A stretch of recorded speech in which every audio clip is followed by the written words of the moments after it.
Alright, I have finished the prototype bucket. Actually, I've finished all 6 of them, minus the drilling on the net pot lids because my drill ran out of juice.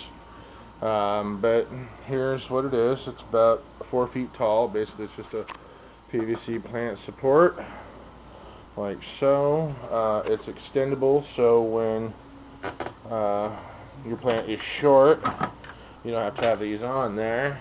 So you can just put that back on there.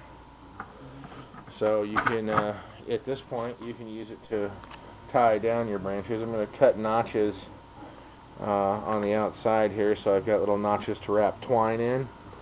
And then, like I said in the beginning, I'm going to use it to tie my branches down and spread them out. And then as it gets taller and things start to flower and get heavier, the same strings that held my branches down will end up holding my branches up and keeping them from breaking or hanging out on the floor or spreading out too far. So there's what it looks like from the outside. That's just a standard 6-inch net pot. I like to use those because they give you enough room to get a good solid root mass, but you don't have to use an entire bucket of Hydroponic to fill that sucker up. And if you just kind of shimmy this off here, you can see what I've got down here is just a bunch of T's and 45-degree angles and a little 1-inch, half-inch chunk of pipe holding them together. They're pretty cheap to build. They only cost about $4 or $5 a piece to make, but there is 20 cuts and 36 parts, I believe, to each one. I'm going to drill holes here in the bottom, so when it floods and drains, this won't tend to float on me or anything.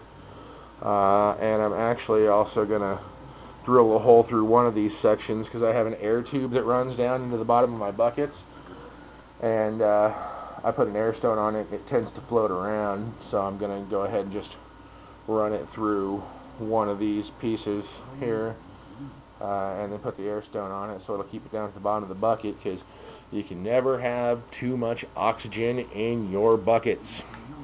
My buckets are a little different. I use a top feed system, and I top feed and then I leave about 4 inches of solution in the bottom. That hole there is where my drain line comes or goes out, and I aerate the solution in the bottom. So what happens is when I use these net pots here like this, there is about a 2-inch gap between the bottom of the basket and about 3 to 4 inches of standing nutrient solution. Casey, quit it! And